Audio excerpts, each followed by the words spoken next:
Hello everyone, my name is कुलफ़ शाह और आप सभी देख रहे हैं मेरा official channel due education club.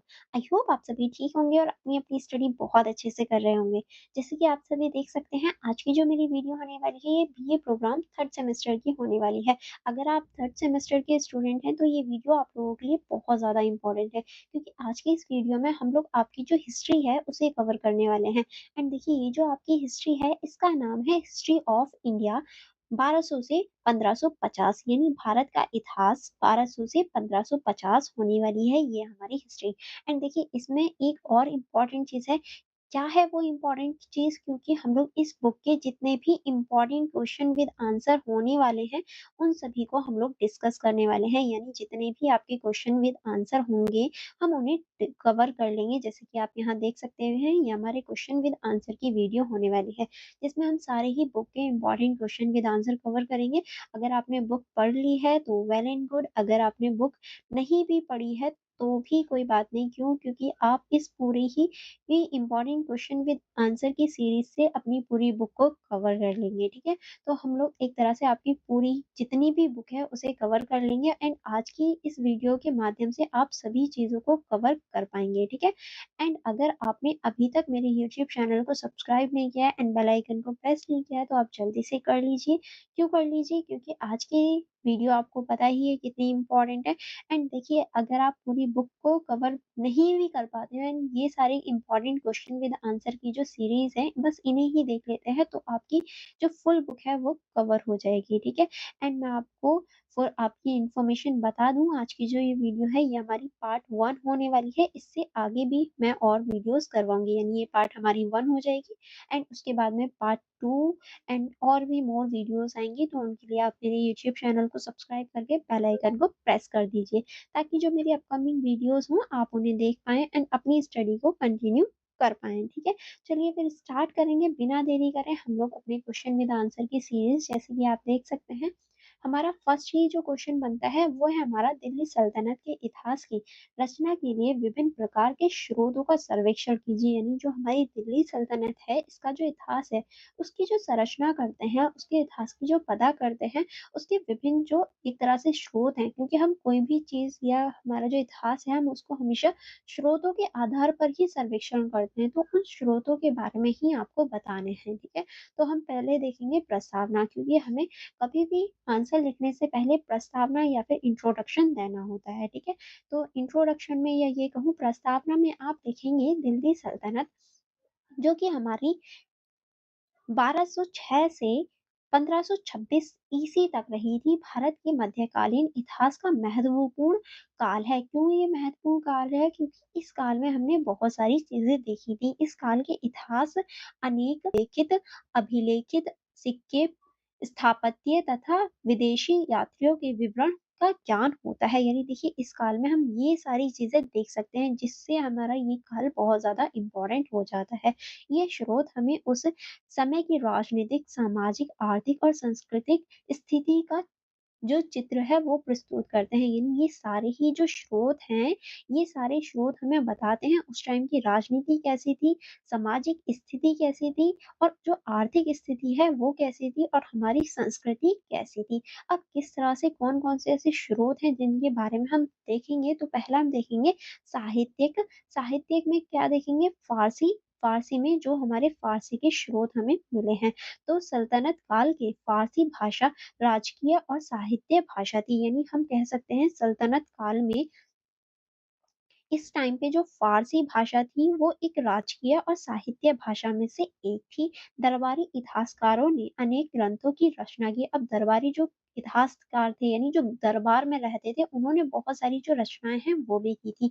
जैसे कि यहाँ आप देख सकते हैं, ये हमारे इतिहास हो जाएगा, ये हमारे इतिहास के जो ग्रंथ हैं वो हो जाएंगे, और ये हमारी विषय वस्तु हो जाएंगे। अब कौन कौन से ऐसे हैं, तो पहले हम देखेंगे मनहुज उस सिराज। ये जो है, इन्होंने लिखे हैं तबकाए ए नासरी, और ये जो है, ये मुगल वंश के नास नसीरुद्दीन तक का इतिहास, यानी मुगल वंश से जो नसीरुद्दीन है, वहां तक का इन्होंने इतिहास पूरा बताया है।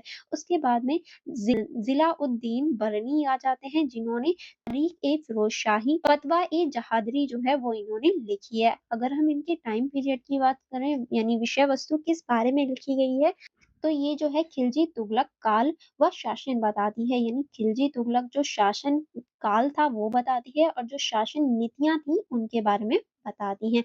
नेक्स्ट अब हम देखेंगे अमीर खुसरो। अमीर खुसरो ने ख्वाजा उल फतूहा लिखी है और इन्होंने तुगलकनामा लिखी है, यानी इन्होंने 2 बुक लिखी हैं, जिसमें जिसके अंतर्गत अलाउद्दीन खिलजी और तुगलक काल का वर्णन है, यानी इन्होंने अलाउद्दीन खिलजी के बारे में और जो तुगलक काल था उसके बारे में बताया है। ठीक है, नेक्स्ट अब हम देखेंगे शामी ए सिराज अफीम। इन्होंने क्या लिखा है? इन्होंने तारीख ए फिरोज शाही इन्होंने लिखी है और फिरोज शाह तुगलक का काल पूरा इन्होंने बताया है। देखिए, आपको पता होना चाहिए कौन से जो लेखक हैं वो आए थे और उन्होंने कौन-सा ग्रंथ लिखा है और ये जो ग्रंथ है ये किस बारे में लिखा गया है। ये सारी इन्फॉर्मेशन आपके पास होनी चाहिए, ठीक है? एंड अगर हम इब्न बतूता की बात करें तो इन्होंने रहाला लिखी है और इन्होंने रहाला के अंदर जो मोहम्मद बिन तुगलक के समय की सामाजिक अर्थव्यवस्था के बारे में इन्होंने बताया है। आई होप आपको सारे जो कवि हैं या सारे जो इतिहासकार हैं और उनके ग्रंथ हैं और उन्होंने उस ग्रंथ में क्या लिखा है ये समझ में आ गया होगा। यह ग्रंथ दरबारी दृष्टिकोण से लिखे गए परंतु घटनाओं का समकालीन विवरण प्रस्तुत करते हैं, यानी लिखे तो ये दरबारी दृष्टिकोण से गए थे लेकिन ये घटनाओं का भी समकालीन जो विवरण है वो हमें प्रस्तुत करवाते हैं। नेक्स्ट अब हम देखेंगे विदेशी यात्रियों के जो वृतांत है, यानी ऐसे लोग जो विदेश से हमारे देश में आए थे, जिसमें हम इब्ने बतूता का देखेंगे जो मोरक्को से आए थे। इन्होंने दिल्ली दरबार प्रशासन और समाज का विवरण प्रस्तुत किया, यानी जो हमारी दिल्ली दरबार है उसके बारे में और जो प्रशासन और समाज है उसके बारे में इन्होंने वर्णन किया। नेक्स्ट अब हम देखेंगे मार्को पोलो जो कि इटली से आए थे और इन्होंने दक्षिण भारत और दिल्ली सल्तनत की समृद्धि का उल्लेख किया, यानी इन्होंने दक्षिण भारत का और जो दिल्ली सल्तनत है उसके बारे में बताया था। नेक्स्ट अब हम देखेंगे अबुल रज़्ज़ाक जो कि फ़ारस से आए थे, इन्होंने व्यापारिक संबंधों की जानकारी हमें दी थी। ठीक है, नेक्स्ट अब हम देखेंगे अभिलेखीय स्रोत, यानी ऐसे स्रोत जो अभिलेखित स्रोत होते हैं जिसमें हम मस्जिदों, मकबरों, किलों पर शिलालेख जैसे कुतुब मीनार और अलाई दरवाजा हो गए ये सारी चीजें देख सकते हैं जो कि हमारे एक तरह से गुदे हुए अभिलेख होते हैं जिन्हें पत्थरों पर गोद कर लिखा जाता है। नेक्स्ट अब हम देखेंगे इसमें शासकों के नाम, उपाधियों, निर्माण वर्ष और धार्मिक नीतियों की जानकारी मिलती है, यानी किस शासक का क्या नाम था, उसे किस उपाधि से नवाजा गया है, यानी उसे कौन-सी उपाधि मिली और जो निर्माण वर्ष था और जो धार्मिक नीतियाँ थी वो कौन-सी उन्होंने अपनाई थी, इन सभी की जानकारी इसमें मिल जाती है। अगर हम सिक्कों की बात करें, सिक्के किस तरह से इम्पोर्टेंट रोल निभाते हैं, तो इसमें आप पहला लिखेंगे सिक्कों से शासन काल की उपाधियां, धार्मिक प्रतीक और आर्थिक नीतियों का पता चलता है, यानी शासन काल की क्या-क्या उपाधियां थी शासक की और जो धार्मिक प्रतीक थे और जो आर्थिक स्थिति थी वो कैसी थी। आर्थिक स्थिति का कैसे पता चलता है? अगर सिक्के सोने के हैं दैट मीन्स राजा जो है वो बहुत ज़्यादा अमीर है। अगर चांदी के हैं तो उससे कम अमीर है और सिल्वर के या फिर लोहे के हैं तो उसकी स्थिति ज़्यादा अच्छी नहीं है। नेक्स्ट अब हम देखेंगे इल्तुतमिश द्वारा टका और पीतल प्रचलित किया गया, यानी जो इल्तुतमिश राजा थे उन्होंने टका और जो जीतल है उसे प्रचलित किया था, यानी इनके टाइम पे टका और जो जीतल है वो चलाए जाते थे। अब आपको बताना है इल्तुतमिश कौन थे, ठीक है? ये किसके फादर थे या किसके पिता थे? अब हम आगे चलेंगे, आगे अब हम देखेंगे मोहम्मद बिन तुगलक की टोकन मुद्रा प्रयोग नीति प्रसिद्ध थी, यानी मोहम्मद बिन तुगलक ने भी जो एक टोकन मुद्रा प्रयोग की नीति है वो भी अपनाई थी जो बहुत ज्यादा प्रसिद्ध रही। नेक्स्ट अब हम देखेंगे स्थापत्य स्रोत किस तरह से सल्तनत स्थापत्य में इस्लामी और भारतीय शैलियों का मेल है, यानी सल्तनत स्थापत्य में हम इस्लामी और जो भारतीय शिलालेख थे या भारतीय जो शैलियाँ थी उनका मेल देख सकते हैं। अगर हम इसमें प्रमुख उदाहरण की बात करें ये कौन-कौन से प्रमुख उदाहरण थे? तो इसमें आप लिखेंगे कुतुब मीनार इसका एक उदाहरण है। कुतुब उल इस्लाम जो मस्जिद है वो भी इसका उदाहरण है। तुगलकाबाद का जो किला है वो भी इसका एक उदाहरण है और फ़िरोज़शाह कोटला भी इसका एक उदाहरण है क्योंकि ये सभी जो दिल्ली सल्तनत के लोग थे उन्हीं के द्वारा बनाया गया था, ठीक है? अब हम नेक्स्ट देखेंगे, नेक्स्ट आप इसमें लिखेंगे इसमें कला, धर्म और तकनीकी प्रगति का ज्ञान मिलता है, यानी हम इससे कला का, धर्म का और जो तकनीकी प्रगति है उसका ज्ञान देख सकते हैं, ठीक है?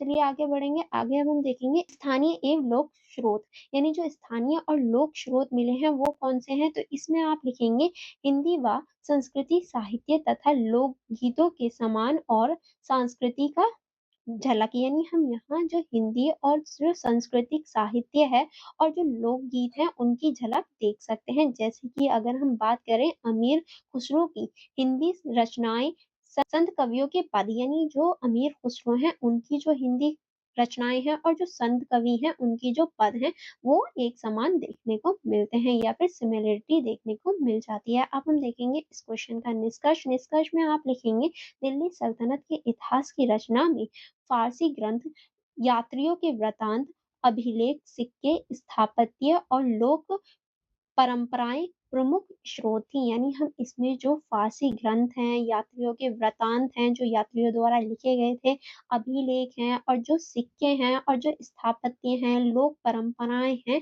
उन सभी को एक महत्वपूर्ण स्रोत के रूप में देख सकते हैं। इन सभी के तुलनात्मक अध्ययन से सल्तनत काल का एक वैज्ञानिक संतुलन और विश्वसनीय इतिहास निर्माण किया जा सकता है, यानी हम कह सकते हैं इन सभी के आधार पर जो सल्तनत काल है उसका वैज्ञानिक और जो संतुलित और विश्वसनीय एक तरह से इतिहास निर्माण किया जा सकता है, यानी ऐसी चीजें हमें प्रोवाइड हैं जिससे हम विश्वास कर सकते हैं। अब हम नेक्स्ट क्वेश्चन की तरफ बढ़ेंगे, नेक्स्ट क्वेश्चन है हमारा दिल्ली सल्तनत के अंतर्गत इक्ता प्रणाली के विकास और कार्यप्रणाली पर चर्चा कीजिए, यानी जो दिल्ली सल्तनत है इसके अंतर्गत जो इक्ता प्रणाली थी उसके विकास के ऊपर और जो कार्यप्रणाली है उसके ऊपर आपको चर्चा करनी है। देखिए जो आपकी इक्ता प्रणाली है ये बहुत ज़्यादा इम्पोर्टेंट हो जाती है तो आपको इसके बारे में पता होना चाहिए, ठीक है?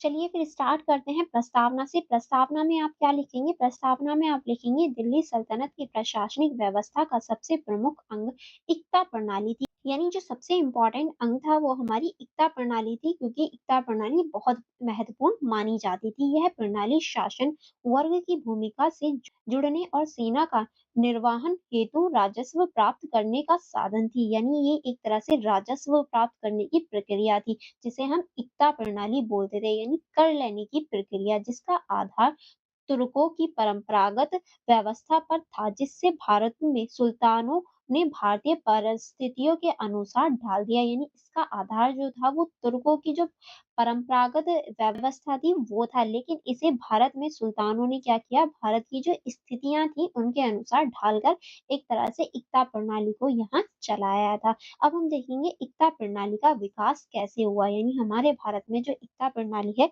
उसका विकास कैसे हुआ। अगर हम इसमें इसके विकास की बात करें तो इसमें हम सबसे पहले देखेंगे मूल स्रोत। मूल स्रोत किस तरह से, यह प्रणाली अरब और तुर्क साम्राज्य से ली गई है, यानी अगर हम इक्ता प्रणाली की बात कर रहे हैं तो ये जो इक्ता प्रणाली है ये हमारे देश की नहीं है बल्कि ये अरब और जो तुर्क साम्राज्य थे वहां से ली गई थी। भारत में प्रारंभ इसका, यानी भारत में जो प्रारंभ था वो इसका आरंभ कुतुबुद्दीन ऐबक के समय हुआ, यानी इसकी जो स्टार्टिंग थी वो कुतुबुद्दीन ऐबक के समय हुई थी और इल्तुतमिश ने इसे व्यवस्थित रूप दिया और एक तरह से जो इल्तुतमिश आए थे उन्होंने इसे व्यवस्थित रूप दे दिया था। इल्तुतमिश ने साम्राज्य को इक्ताओं यानी राजस्व क्षेत्र में बांटा जिन्हें सैन्य अधिकारों और अमीरों को सेवा के बदले सौंपा जाता था, यानी ऐसे जो सैन्य अधिकार होते थे और जो अमीर लोग होते थे जो राजा की सेवा करते थे उन्हें एज अ गिफ्ट सौंप दिया जाता था।